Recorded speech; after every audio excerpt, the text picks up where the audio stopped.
En 2025-2026, le Burkina Faso annonce des résultats provisoires qui bousculent les attentes d'une campagne agro-pastorale sous pression. Bonne répartition des pluies, attaque de chenilles lésionnaires et d'oiseaux granivores rapidement contenus et surtout un accroissement des superficies emblavées. L'État revendique une dynamique portée par la reconquête et la réinstallation. Mais pour les ménages et les prix, que change réellement cette bascule et comment Ibrahim Traoré transforme-t-il un bilan technique en promesse politique d'autosuffisance? Tout se jouera dans les volumes, la collecte, la discipline des marchés à l'entrée de la saison sèche quand chaque arbitrage compte.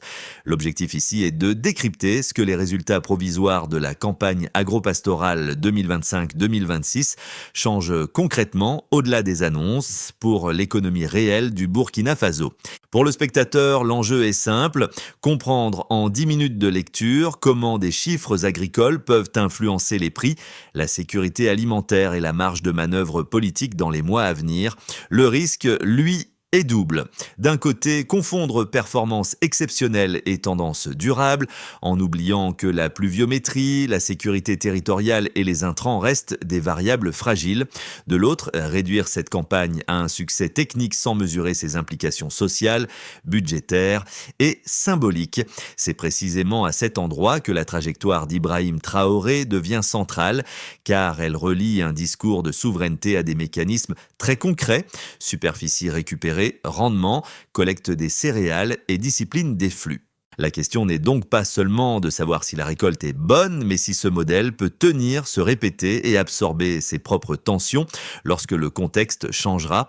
Au 30 novembre, le taux de récolte atteint environ 86,4% et la production céréalière totale progresse nettement par rapport aux références récentes. Cette avancée ne tient pas à un seul facteur, mais à une combinaison rare: pluviométrie mieux répartie, superficie emblavée en hausse et intervention rapide des services techniques face aux attaques phytosanitaires. Dans le détail, la campagne agro-pastorale 2025-2026 s'inscrit dans un contexte particulier. Elle accompagne la mise en œuvre de l'initiative présidentielle pour la production agricole et l'autosuffisance alimentaire, tout en s'adossant à une offensive agro-pastorale plus large engagée depuis 2023. Sur l'ensemble du territoire, les pluies ont été jugées suffisantes et régulières pour conduire les cultures à terme, condition essentielle après plusieurs années marquées par l'irrégularité climatique. Les autorités soulignent également le rôle des communautés locales, notamment des notabilités coutumières et religieuses, mobilisées pour soutenir la campagne par des prières et des invocations.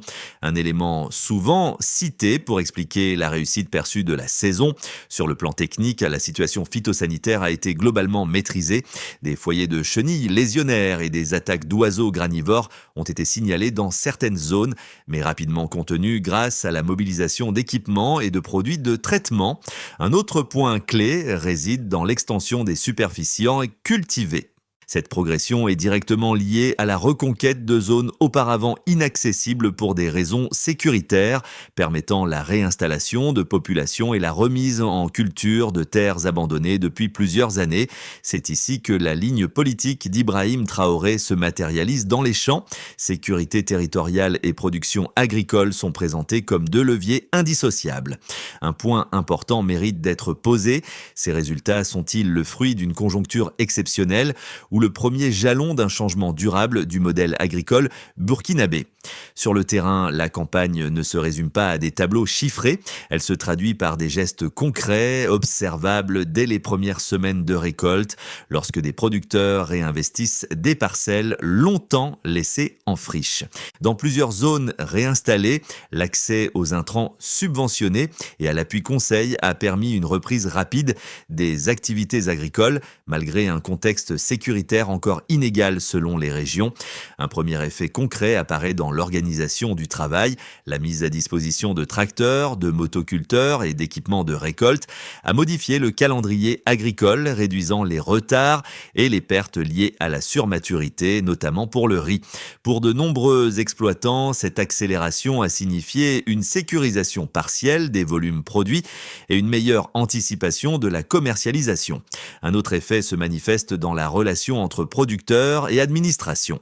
Le renforcement de l'encadrement technique avec des agents plus mobiles et présents sur le terrain a favorisé le respect des itinéraires techniques et une amélioration progressive des rendements.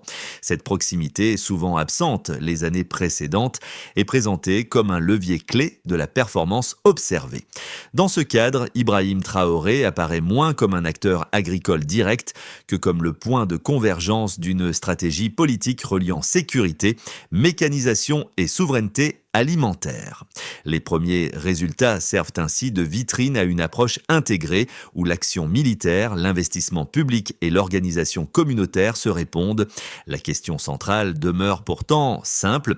Ces impacts précoces annoncent-ils une transformation structurelle ou seulement un répit conjoncturel porté par des conditions exceptionnellement favorables?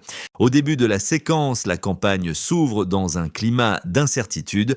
Les autorités engagent la saison agro-pastorale 2025-2026 avec un double objectif: relancer la production sur des terres partiellement reconquises et consolider l'initiative présidentielle pour l'autosuffisance alimentaire. Les premières décisions portent sur l'aménagement de bas-fonds, la réhabilitation de périmètres irrigués et la préparation logistique des intrants afin que les producteurs disposent de semences et d'engrais dès le début des semis. La dynamique s'accélère ensuite, les pluies s'installent de manière jugée satisfaisante sur l'ensemble du territoire, permettant une implantation régulière des cultures. Dans le même temps, les services techniques sont déployés pour surveiller l'état phytosanitaire. Lorsque des attaques de chenilles lésionnaires et d'oiseaux granivores apparaissent dans certaines zones, les interventions sont rapides, avec des moyens de traitement mobilisés sans délai. Cette capacité de réaction marque une rupture par rapport à des campagnes antérieures où les pertes pouvaient s'accumuler faute de réponse coordonnée. La montée en puissance se confirme avec l'élargissement des superficies emblavées. La réinstallation progressive de populations dans des zones auparavant inaccessibles permet de remettre en culture des terres abandonnées depuis plusieurs années. Cette étape constitue un tournant. La production agricole devient un indicateur tangible de l'évolution de la carte sécuritaire. Pour le pouvoir en place, il s'agit d'un signal politique fort, montrant que la reconquête territoriale se traduit par des résultats économiques mesurables. Le pic de la campagne intervient avec l'intensification de la mécanisation. Des centaines de tracteurs et de motoculteurs sont mobilisés pour les labours, souvent à des tarifs fortement subventionnés ou à titre gracieux. Cette phase réduit les délais, augmente les surfaces travaillées et limite les risques liés au retard de semis. À l'approche des récoltes, la mise à disposition d'équipements de récolte et de post-récolte accélère les opérations, en particulier pour le riz, où la surmaturité peut entraîner des pertes importantes. Les effets se prolongent dans la phase de récolte proprement dite. À la fin novembre, une large part des cultures est déjà récoltée, permettant aux autorités de communiquer sur des résultats provisoires jugés inédits. Cette communication marque l'entrée dans la phase de consolidation. Les chiffres deviennent un outil de légitimation de la stratégie suivie. Ibrahim Traoré est alors associé à cette séquence comme le garant d'une cohérence entre action sécuritaire, investissement public et résultats agricole. La séquence se prolonge enfin avec les premières opérations de collecte et de constitution de stocks de sécurité. L'enjeu n'est plus seulement de produire, mais de canaliser les flux pour stabiliser les prix et éviter les sorties frauduleuses de céréales. Cette dernière étape conditionne la portée réelle de l'ensemble de la séquence. Sans discipline des marchés, les gains accumulés risquent de se dissiper rapidement. La question qui s'impose est donc la suivante. Cette succession d'événements forme-t-elle un modèle reproductible ou dépend-elle trop étroitement d'un alignement exceptionnel de facteurs favorables? La ligne de base est connue, des rendements irréguliers, une couverture des besoins céréaliers souvent inférieure ou proche de l'équilibre, et une dépendance structurelle aux aléas climatiques et sécuritaires. Le changement, cette saison, se lit dans l'écart mesuré entre cette référence et les résultats provisoires annoncés qui déplacent plusieurs indicateurs clés vers des niveaux inédits. Il faut aussi regarder les superficies et les aménagements. La campagne 2025-2026 est marquée marquée par une augmentation globale de 9,2% des superficies emblavées sur l'ensemble du territoire. Ce gain est directement relié à la récupération de zones auparavant inaccessibles et à l'effort d'aménagement de près de 25 000 hectares de bas-fonds, auxquels s'ajoutent environ 5 600 hectares de périmètres irrigués nouvellement aménagés ou réhabilités. Au total, 127 000 hectares de bas-fonds et de périmètres irrigués ont été emblavés, créant une base productive plus large que les campagnes précédentes. Il faut également considérer les intrants. Plus de 12 000 tonnes de semences améliorées ont été mises à disposition des producteurs à prix subventionné, complétées par 567 tonnes de semences fourragères destinées à la fois à la production céréalière et à l'alimentation du bétail. Du côté des fertilisants, environ 75 000 tonnes d'engrais minéraux et organiques confondus ont été distribués, sans compter les 15 000 tonnes supplémentaires prévues pour la campagne sèche en cours. Chaque apport vise à réduire l'écart entre potentiel agronomique et rendement effectif. Enfin, la mécanisation mérite une attention particulière. 608 tracteurs et 102 motoculteurs ont été mobilisés par les brigades de mécanisation, permettant de labourer plus de 68 hectares, soit près de 20 000 hectares de plus que l'année précédente. À cela s'ajoutent bien 178 équipements de récolte et de post-récolte conçus pour accélérer les opérations et limiter les pertes, notamment sur le riz, culture sensible à la surmaturité. Ces efforts se reflètent dans les volumes produits. La production céréalière totale atteint environ 7,15 millions de tonnes, en hausse de 17,63% par rapport à la campagne précédente et de 37,19% par rapport à la moyenne des 5 dernières années. Le taux de couverture des besoins céréaliers s'élève à 126,4%, un niveau jamais atteint auparavant, contre 111,5% en 2024 et moins de 100% au début de la décennie. Dans ce cadre, Ibrahim Traoré s'appuie sur ces écarts chiffrés pour soutenir l'idée d'une rupture structurelle et non d'un simple rebond conjoncturel. Reste à déterminer si ces gains quantitatifs peuvent se maintenir lorsque les conditions climatiques, sécuritaires ou budgétaires se normaliseront. Deux critiques reviennent régulièrement face aux résultats avancés pour la campagne 2025-2026 et elles méritent d'être prises au sérieux avant toute conclusion. La première soutient que la performance observée serait avant tout conjoncturelle. Selon cet argument, la bonne répartition des pluies et l'absence de choc majeur auraient mécaniquement dopé les rendements, sans que cela traduise une amélioration durable des capacités agricoles. Dans cette lecture, les chiffres élevés masqueraient une dépendance persistante à des facteurs hors contrôle, rendant la reproduction des résultats incertaine dès que les conditions climatiques se dégradent.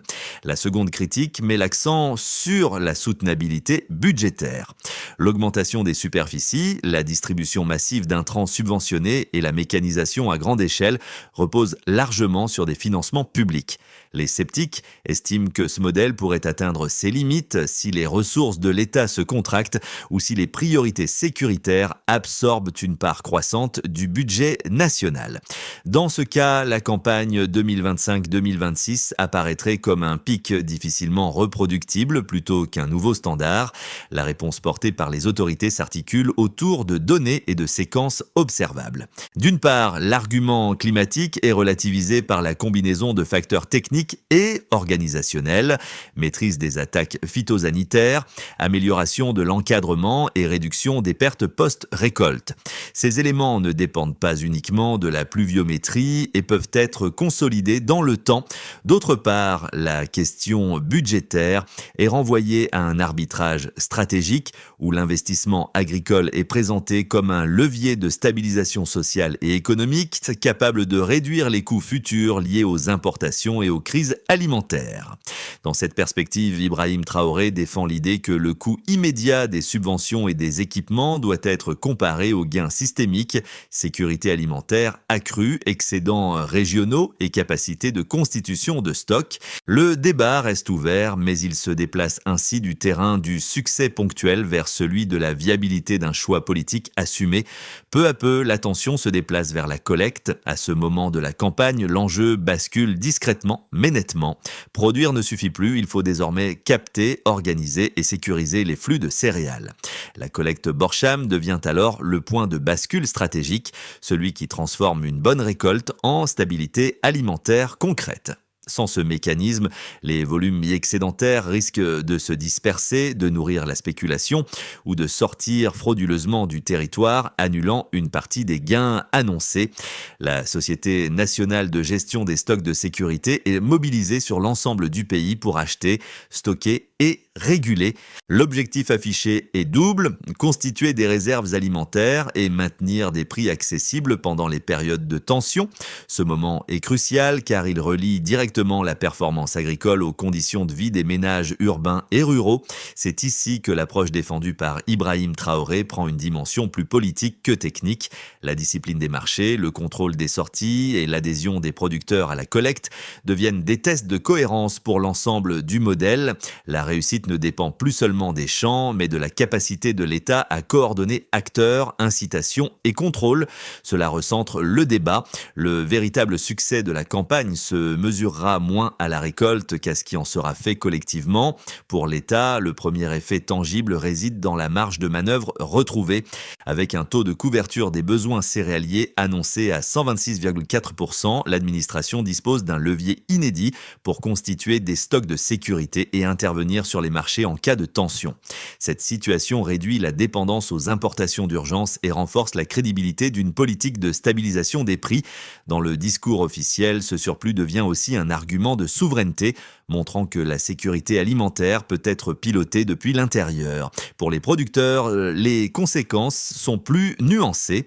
D'un côté, les volumes récoltés plus élevés augmentent les opportunités de vente et de revenus, en particulier dans les régions excédentaires.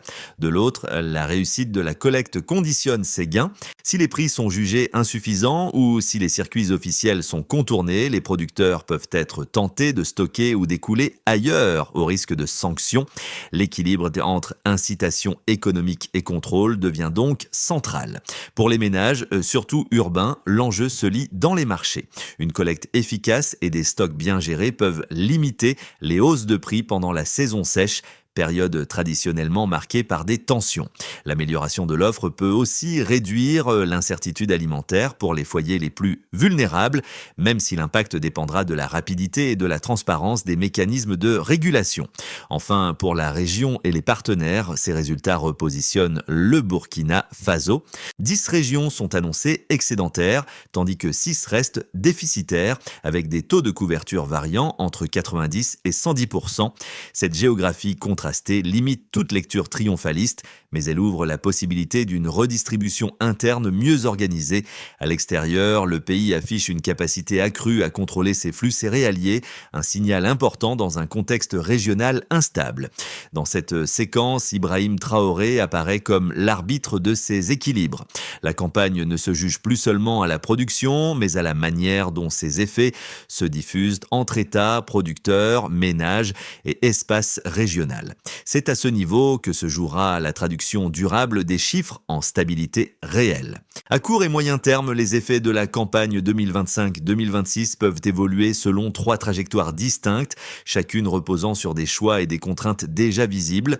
Une première trajectoire possible prolonge la dynamique actuelle sans rupture majeure. La collecte se déroule de manière correcte, les stocks de sécurité sont partiellement constitués et les prix restent relativement stables pendant la saison sèche.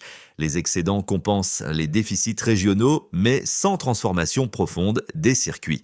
Dans ce cas, la campagne agit comme un amortisseur, limitant les crises sans les éliminer durablement. Une autre trajectoire envisageable suppose une coordination plus efficace. Les mécanismes de collecte gagnent en crédibilité auprès des producteurs, les sorties frauduleuses sont contenues et les stocks permettent d'intervenir rapidement en cas de tension.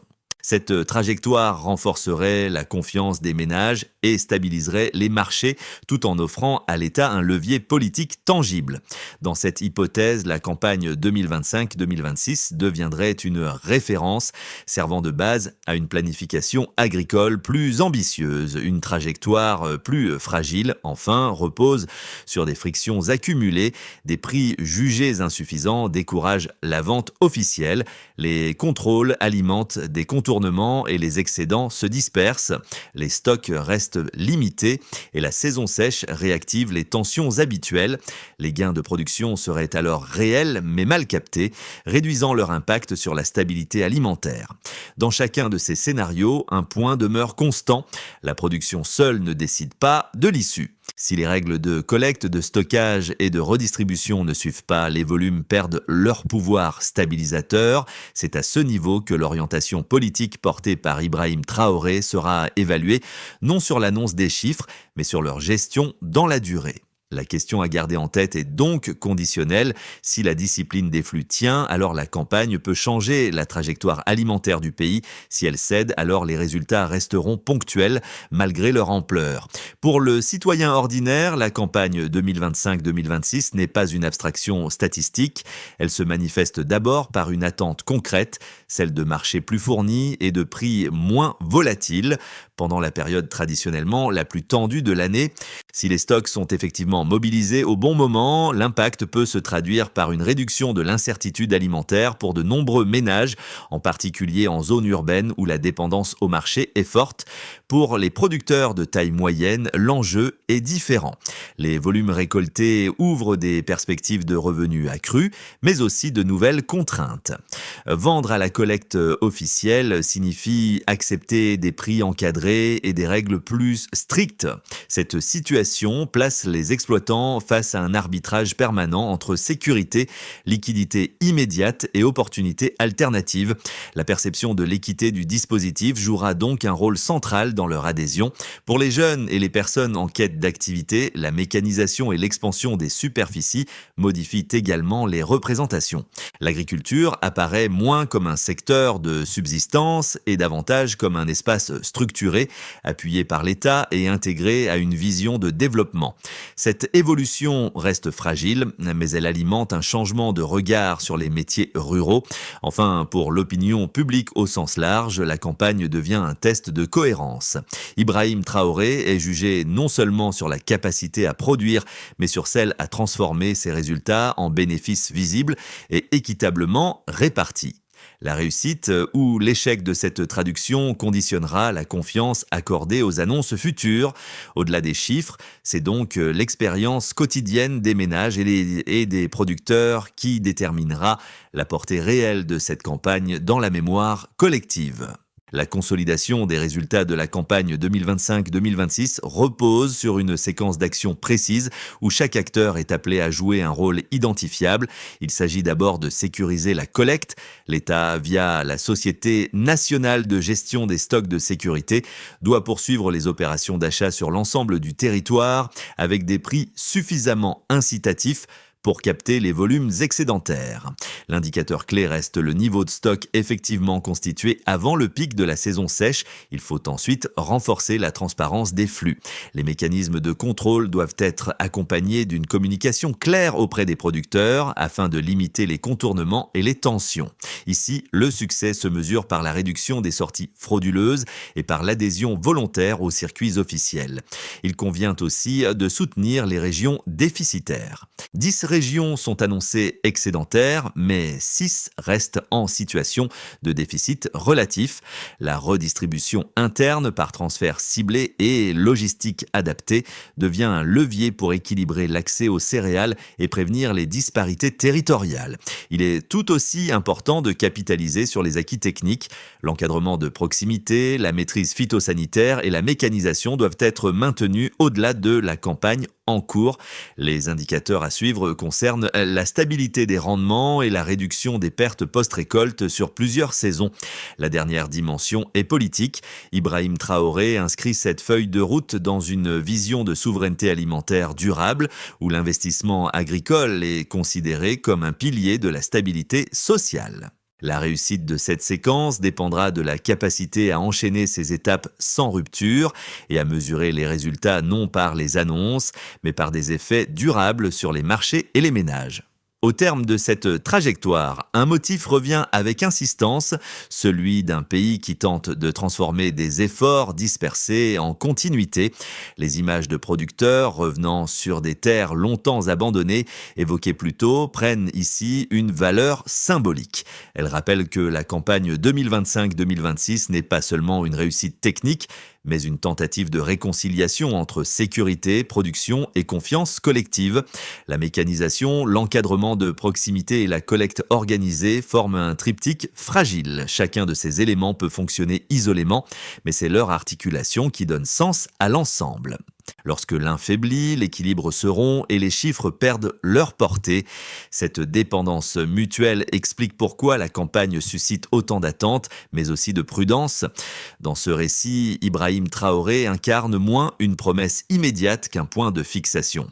Son nom est associé à une vision où la souveraineté alimentaire n'est pas un slogan, mais une construction progressive, exposée aux contraintes du réel. Les résultats actuels offrent un moment de respiration sans effacer les incertitudes à venir. Une phrase s'impose alors comme conclusion provisoire. Produire est nécessaire, organiser est décisif. C'est dans cet espace, entre champs et marchés, que se jouera la mémoire durable de cette campagne. La campagne agro-pastorale 2025-2026 laisse donc une empreinte ambivalente. Elle combine des résultats chiffrés rares, une mobilisation institutionnelle inhabituelle et une attente sociale forte. Mais elle rappelle aussi que l'agriculture n'est jamais un aboutissement en soi. Elle est un processus exposé aux arbitrages, aux tensions et aux perceptions. Ce qui restera au-delà des volumes annoncés dépendra de la capacité collective à transformer un surplus en confiance durable.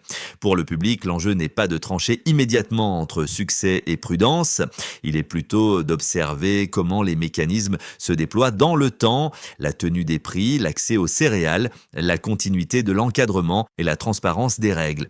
Ces signaux diront plus que les annonces ponctuelles.